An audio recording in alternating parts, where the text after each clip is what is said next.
back, and the gap was opened up, and that is truly magnificent.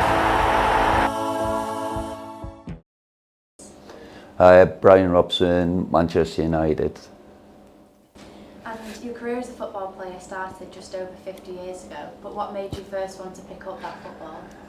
Do you have to tell me that it was 50 years ago? Yeah, time flies by, and for me what I can remember is my dad started to take me to watch Newcastle United. And so we'd go to St James's Park, and I used to sit on the wall and I used to think, all I want to be is a footballer. And then when I was 8, I got into the school team, and you think that this might happen because I was always captain of the school teams. And then it went on, and the dream came true when scouts came and invited me to different clubs.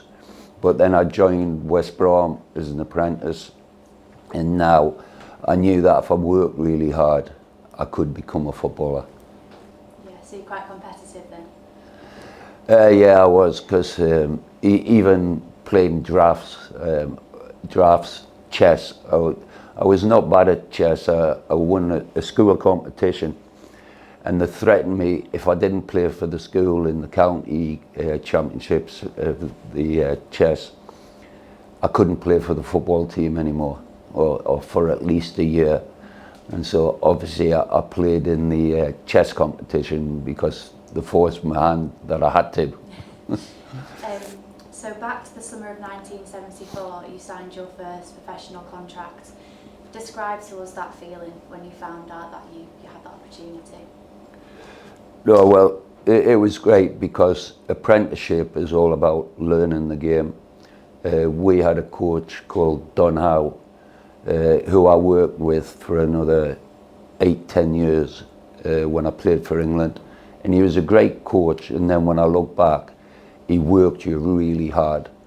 And so that puts you in good stead for the rest of your career because the work you so hard. So he was a big influence on me. A lot of people would say Sir Alex, you know, and some of the England coaches like Bobby Robson. So they talk in that way, but they were great managers, but Don Howe was a great coach. And breaking through into that world, what was an important lesson that you learned? Do you remember anything in particular? You had to be tough and look after yourself on a football pitch. And that's what I had to do, and a couple of the experienced players at West Brom at that time, they took me in the gym and sort of showed me techniques of tackling. Because from 19 to 21, I broke my leg 3 times. Looking out at the training ground window and seeing the boys training, and so you miss the game a lot, not just on the football pitch, not being able to play, but even training, you miss that side of it.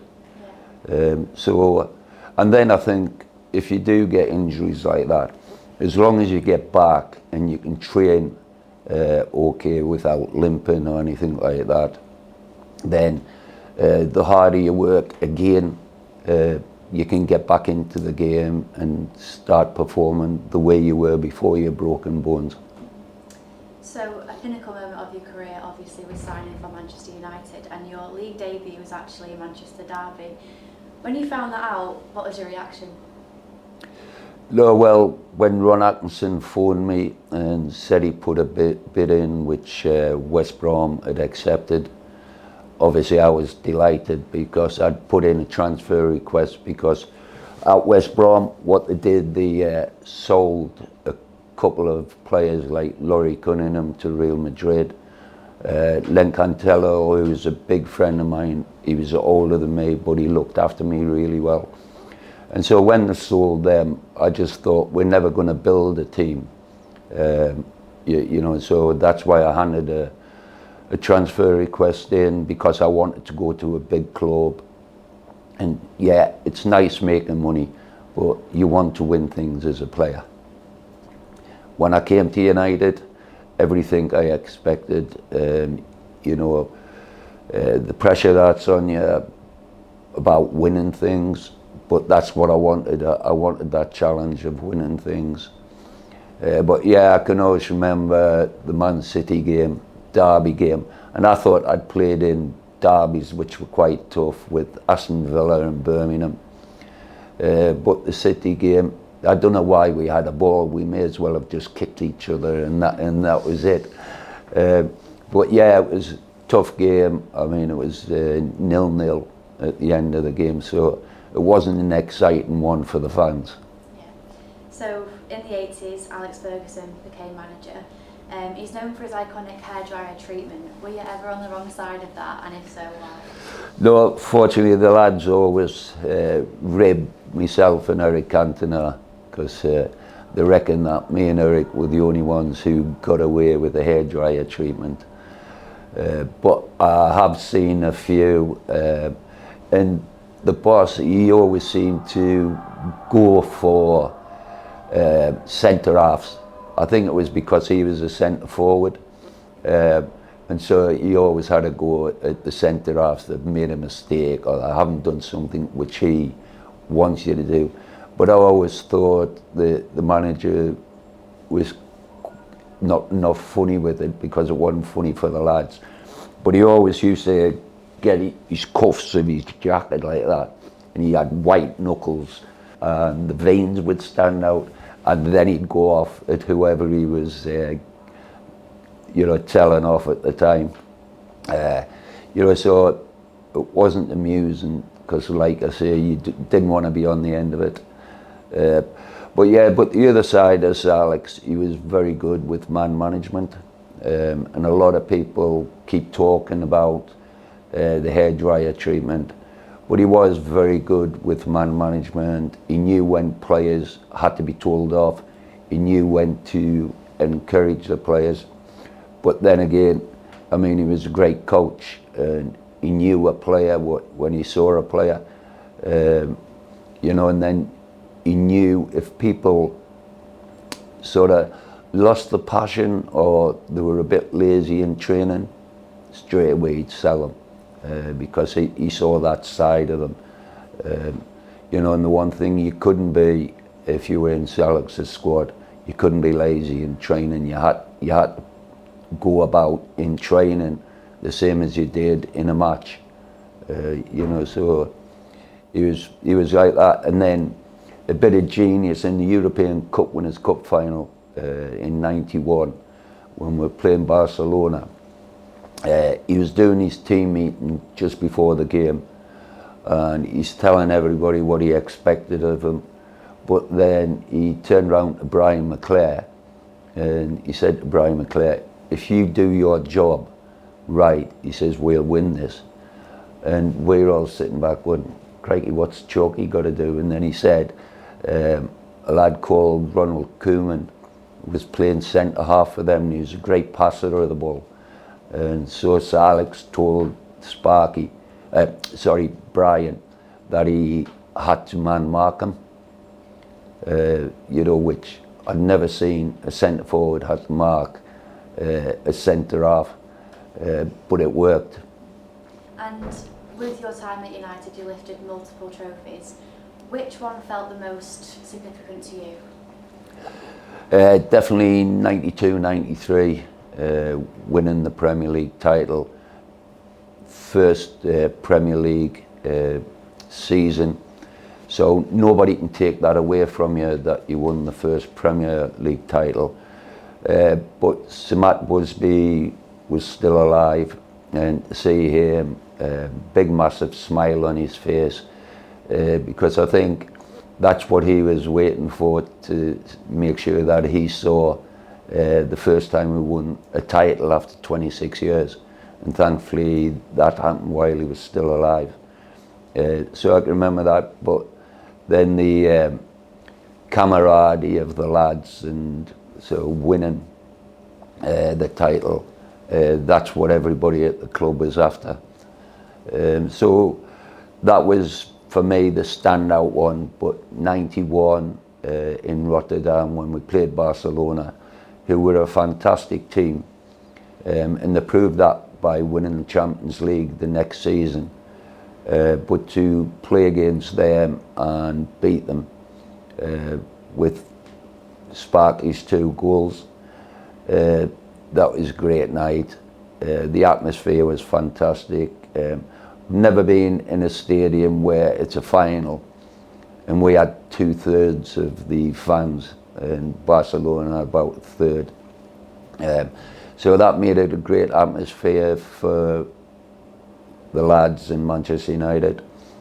But then it was probably the best after party I've ever been to, which is really important because Alex always used to say, if you win something at the end of the season, you've got to celebrate it and enjoy it, and we did that night.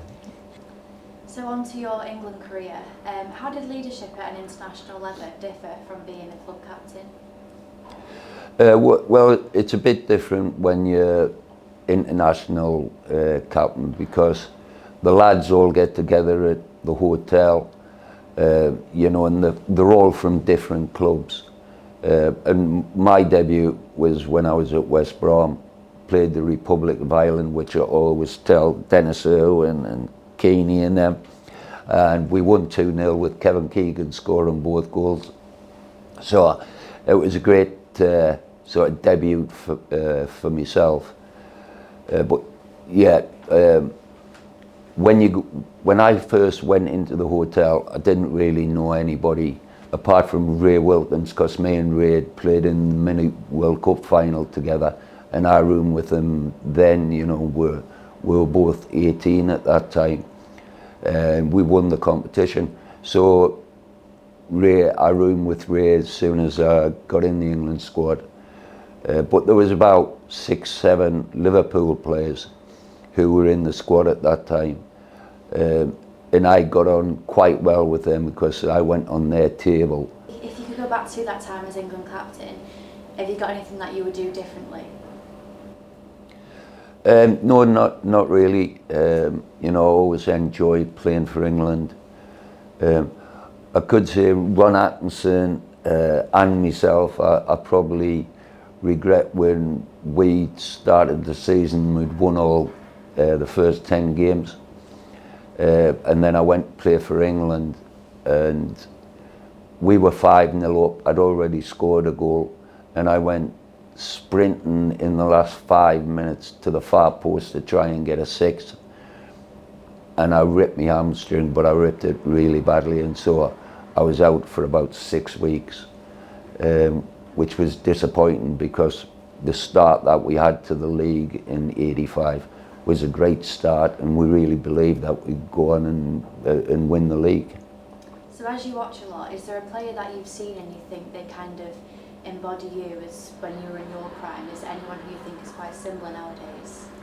Well, I think over the years you've got Steven Gerrard, who I think was quite similar to me. But in today's game, I think Declan Rice at Arsenal, I think he's a bit similar. The way he can score a goal, but he can also defend, which I think when I talk to fans and all that, that's what they liked about me, that I could score goals, but you weren't afraid of a tackle. And whose name do you think we should be looking out for in the next 5 years? Is there a player that you think eventually they'll make it big? Like the lad who I really like as a forward is the lad Rodgers at Aston Villa. I think he could turn out to be a top player. You know, the lad Anderson at Nottingham Forest, I think he's a very good central midfield player who could, you know, go on to be really good. And then when he's been in form and he hasn't had any injuries which has disrupted him so far, I think at this club, Manu could be, he could improve and be even better than what he is now. But there's a few games where, for me, it stays in your mind because you have the ability to be able to do what you do in big games. And against Man City in the FA Cup final when we won, Manu was outstanding in that game. So he's playing against the top team, he's playing against top players, and yet he stood out on that day. So that ability is within you, and so keep his feet on the ground and keep working at, then he can become a really good player. And finally, if you weren't involved in football, what career do you think you would have gone down? In the sport industry, because at school I was quite good at athletics, and I used to love the PE, and so I think that's the route I would have went down, you know, to try and get the O levels, A levels that you need to be a teacher. But yeah, because you're playing all different sports, I think that's the route I would have went down if I wasn't a footballer.